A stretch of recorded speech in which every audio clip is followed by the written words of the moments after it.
Asthma भी एक तरह की एलर्जी होती है, अधिकतर एलर्जी से होता है। और अस्थमा तो ऐसा रोग है जिसमें श्वास नलिकाएं सिकुड़ जाती हैं, एयरवे के नैरो होने से ब्रीदिंग में डिफ़िकल्टी होती है, खांसी के दौरे चलते हैं, घुटन होती है, सफोकेशन होता है, उसके अलावा ऑक्सीजन की मात्रा गिर जाती है। तो ये अस्थमा होता है और बचपन से लेके लेट एज तक भी होता है। तो अस्थमा स्पेसिफिकली एयरवेज की बीमारी है, श्वास नलिकाओं की बीमारी, उसको हम अस्थमा बोलते हैं। और सबसे बड़ा फैक्टर अस्थमा के लिए एलर्जी ही होता है। बहुत से डस्ट पार्टिकल्स की एलर्जी हो सकती है, एलर्जी पॉलन से हो सकती है, बदलते मौसम से हो सकता है, वायरल इन्फेक्शन के बाद हो सकता है। और दूसरी तरफ आपने एलर्जी पूछा, तो एलर्जी एक जनरल टर्म है।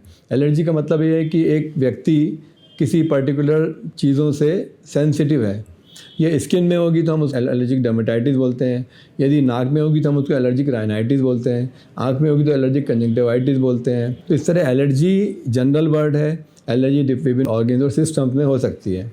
तो ऑब्वियसली अस्थमा कहीं ज़्यादा गंभीर है, क्योंकि अस्थमा अगर बहुत सीरियस होता चला जाता है तो आगे लाइफ थ्रेटनिंग हो जाता है।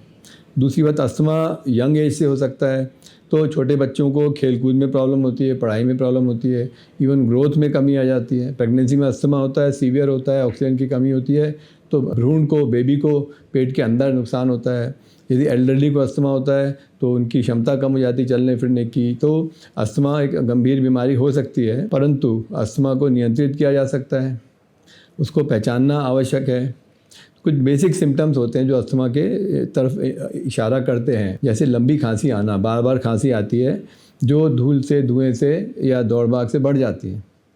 उसके अलावा व्यक्ति को छाती में घुटन का एहसास होता है, हैवीनेस चेस्ट में होती है, टाइटनेस होती है, सफोकेशन की फीलिंग आती है।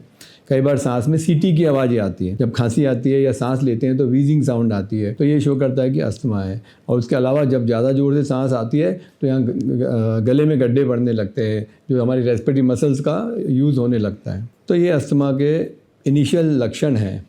और किसी न किसी ट्रिगर से जब ये बढ़ते हैं तो बहुत आसान हो जाता है पहचानना कि धूल लगी, धुआं लगा, आपके घर में कंस्ट्रक्शन चल रहा है, या कोई पेंट की स्मेल आई, एट्सेट्रा।